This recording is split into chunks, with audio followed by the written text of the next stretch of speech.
Folks, you've come to know me as an impartial arbiter of truth. And the way I see the world is pretty simple.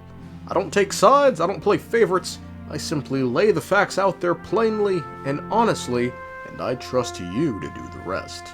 Now let me be clear, if at any point it sounds like I'm taking a side or shilling for someone in particular, the truth is, that side must be doing something right, because facts have a way of leaning where reality leans. And in fulfilling this responsibility, folks, it requires that I stand up to any attempt to warp the truth, to bend it, to distract from it, or to talk it into something it simply is not, because truth, real truth, doesn't need defending with volume, it only needs to be told. And that's why we're gathered here today on this snowy night. The Moon Sisters. These bum bitch, weak-ass, reject human wannabe, crack-addicted family, dead father having ass niggas are sitting here slandering my goat, the Lord of the Seven Calamity! Either they're warping the truth, lying to us, or our understanding of Teyvat's history is gravely mistaken. Their retelling of Teyvat's ancient history is either filled with lies, falsehoods, manipulations, or we really don't know what happened in those times of antiquity. Now, whether their words were born of ignorance or deceit, who's to say, but let me give you one example to start to show off how complicated this situation is. Listen to these two clips and tell me if you find anything off. They would even cast down celestial nails as manifestations of their power, to punish the civilizations of the world below. Only this was far beyond mere punishment. Right. Their rules brought order, but the price people paid for merely testing the limits of those rules was far too great. I did everything in my power to help the punished escape catastrophe, but still, too many lives were lost. The ancestors of the Frost Moon Scions were some of the ones you helped, and so began the War of Funerary Flame. So, that's the name the world gave that war in the future. Well, who won in the end? Something doesn't add up. The Moon Sisters were imprisoned before the war ended, yet they claim knowledge of the Divine Nails and even their aftermath, while somehow remaining unaware of the War of Funerary Flame's outcome, despite the fact that the nails have repeatedly been said to have dropped only after the war ended. Quote, "In the original world, the barriers were torn down, and the dark poison had penetrated the earth. To heal that fragile, sad, and imperfect world, the spikes descended and pierced the earth's crust." Quote, "It was a faraway time of calm and peace. Divine envoys spoke openly with the people, then bringing with them word from the heavens, but in time invaders descended from beyond the firmament, bringing with them destruction, overturning rivers, spreading plagues. And though the invaders brought war to my former kin, they also brought about illusions that could break through the shackles to the land. But the master of the heavens, consumed by fear for the rising tide of delusion and breakthroughs, sent down the divine nails to mend the land, laying waste to the mortal realm." Quote, "But in the end, there was always a limit to power. When the abyss swallowed the dark-winged lord and the celestial nail reshaped the world and the laws that governed it." Furthermore, Apep tells us this. "But I didn't give up on searching for a way to turn the tides, even after the death of the Dragon King.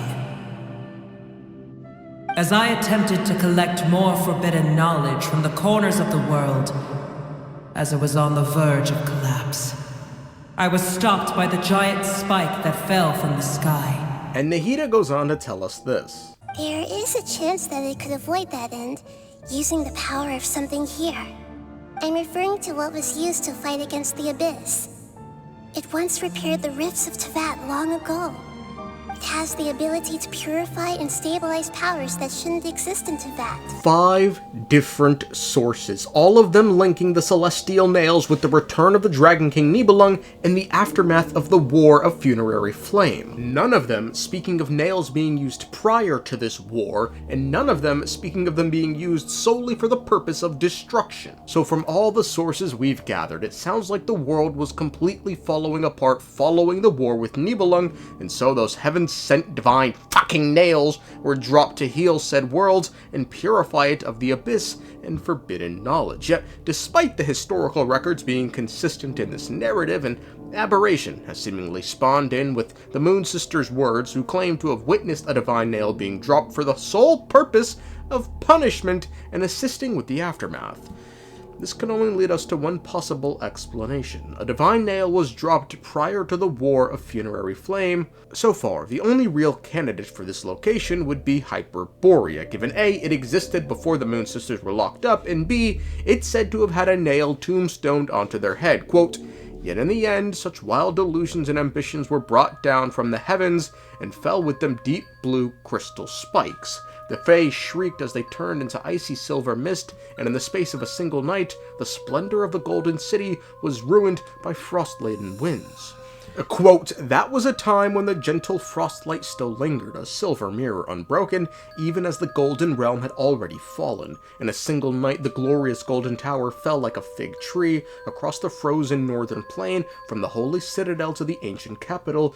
Dark blue crystal nails annihilated every last city with even the most minuscule sign of life. The once praised apostle and the gods' first messenger both vanished in the catastrophe. Those who survived by grace of being nowhere near the cities at the time could only cling to life amidst the freezing wind and snow. With no refuge left to them, they simply waited for destruction to find them in the hollow dark." Now, the latter text seemingly confirms that the frost moon was still in the sky when a nail destroyed Hyperborea, but this doesn't make any sense. Let me show you why. Okay, a divine nail struck down Hyperborea. When? First off, it's worth briefly mentioning both of these quotes speak of Hyperborea being destroyed by a nail, yes, but they speak of multiple nails dropping. There's only ever been one point in Teyvats history that happened, but that's far after the Moon Sisters were imprisoned. So again, when could Hyperborea have been alone struck? I ask this because it said following the divine nail striking down Hyperborea, the mistress of the Frost Moon, that being canon, led the people to Nod-krai the night the divine nails were dropped. Quote, "In the despair of that long night, only one celestial ruler shed tears for the mortal's pain. She was the mistress of the Frost Moon, queen of the celestial chariot and of lights, a heavenly agent whose origin was one with that of the world. Moved by pity and a deeper unspoken wish, she heeded the survivors' prayers.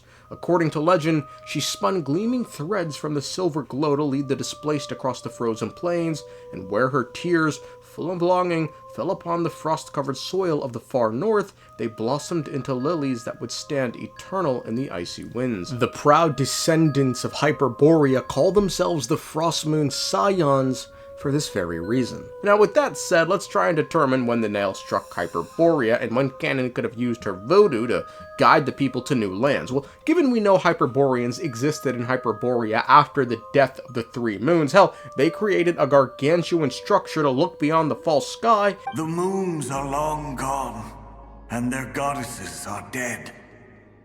Their names no longer mean anything." But despite accepting many blessings of the angels, many among them still held on to their faith in the moons. They were reluctant to accept the new order, even after the War of Funerary Flame. They sought to contact the moon goddesses beyond the sky and receive their guidance. But all three had passed away by that point. Yes, but they did not know. And so, still they prayed for the moon goddess's mercy. After building titanic structures that consumed vast amounts of Kuvaki, at last they glimpsed the moons and heard their voices. But of course, they were gravely disappointed, for it was then that they realized the three moon goddesses were dead. This suggests the nail hadn't dropped yet, because if it did, they couldn't be living here, and they wouldn't have had the resources to build such a structure. Remember how the nail striking cities was described. Quote, "From the holy citadel to the ancient capital, dark blue crystal nails annihilated every last city with even the most minuscule sign of life." So if the nail had already struck, none of this should have been possible, and further, these followers of the moon wouldn't still be living here if canon had already led them to the new lands. And furthermore, again, just look at the quote, "Dark blue crystal nails with an S, annihilated every last city. The once praised apostle and God's first messenger both vanished in the catastrophe. So following the fall of multiple divine nails striking every city across Teyvat, it was then Sudervoinen and Koitar disappeared, but folks, they lived in Hyperborea, and given the text is stating that Hyperborea fell at the same time as the other cities, they could have only disappeared when Hyperborea disappeared, and when Hyperborea disappeared is when the other cities disappeared, and the other cities disappeared following the War of Funerary Flame after the divine nails were sent en masse to heal the land. So I ask thee, when did Canon witness a divine nail drop before she was imprisoned? Folks, what's going on here? Were there truly two instances of a mass dropping of divine nails? One that happened before the War of Funerary Flame, and one that happened after. If that's the case, why have no sources outside of the last year mentioned this? Another odd bit of storytelling regarding the Moon Sisters is this bit about the heavenly principles. But we did not reject them at first, nor did they seem to harbor ill intent towards this world. We coexisted in peace. They were like a guest in our home. What the fuck does this even mean? You know, I'm low-key starting to understand why Nibelung and the dragons turned on these niggas. The heavenly principles dominated the seven sovereigns, then terraformed the worlds, and then after all that supposedly invited the Moon Sisters to heaven because, you know, they didn't pose a threat. Why are the Moon Sisters forgetting to mention this? Why didn't they bring up the 40-year war that went on for control of... I don't even like Nibelung, but I'm sitting here like, the fuck? Quote, it was not the great enemy that would extinguish the stars, nor did it seem intent on plundering the wellspring sustaining the world's existence. Faced with this uninvited guest, the three guardians who represented the will of the planets debated endlessly, but whether by submission or rebellion, by battle or by death, the Lord of Hosts would mercilessly crush all that stood in its way, for this was the new world it had chosen for the children of humankind, and according to its design, both earth and sky would be reborn. It crushed all that stood in its way. So again, the Moon Sisters saw this and then just went, alright, we're living in harmony, baby. You're a guest in our house. Yeah, it's like a motherfucker breaking in with a gun, killing your family. You're just sitting there like, well, you're a guest in my house. Yeah, that's how the situation looks. What's even worse is the Moon Sisters follow up by stating this. Slowly, however, we came to realize that our guest had a growing desire to change and dominate the world. Yes, what could have possibly given it away? Did the seven sovereigns getting wiped from existence not clue you in even a little?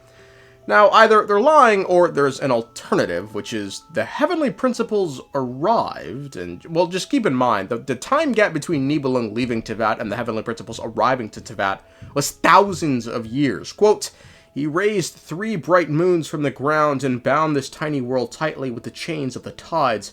Moonlight would illuminate the bountiful land throughout the long night of the end, until the dragon returned from the mist-shrouded realm.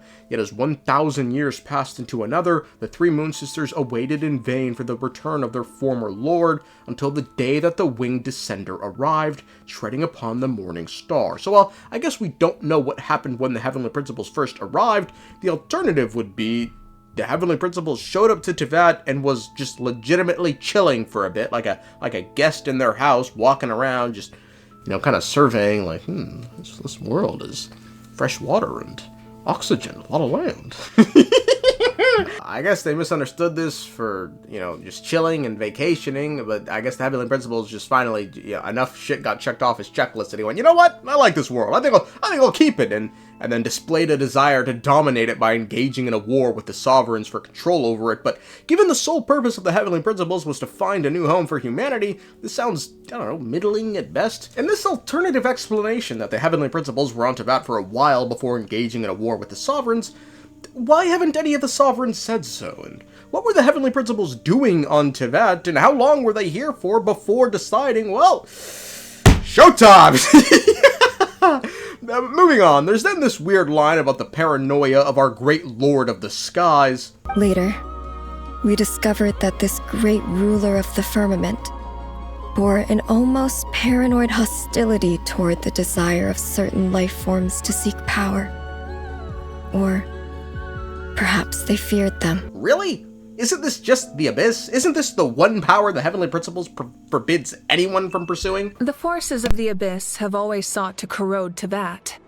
The ley lines were created by the heavenly principles, and it's only with their protection that Teyvat is able to nurture all forms of life. If the Abyss had free reign, this world would become a living hell. We saw that for ourselves. Any attempt by humanity to harness the power of the Abyss is met with swift punishment. The Heavenly Principles and the Shades show no mercy in that regard. That unyielding approach is also the source of great sorrow and hatred. The situation goes beyond a simple discussion of right versus wrong. And weren't the Moon Sisters in agreement with them? Quote, as they had hoped, the great ruler of the firmament spurned the destroyer veiled in black mist. What? Guys, if nothing else, I truly hope one of the 3 takeaways you take away from this is 1. People can lie. 2. We might not know everything. And 3. Do not fall for propaganda.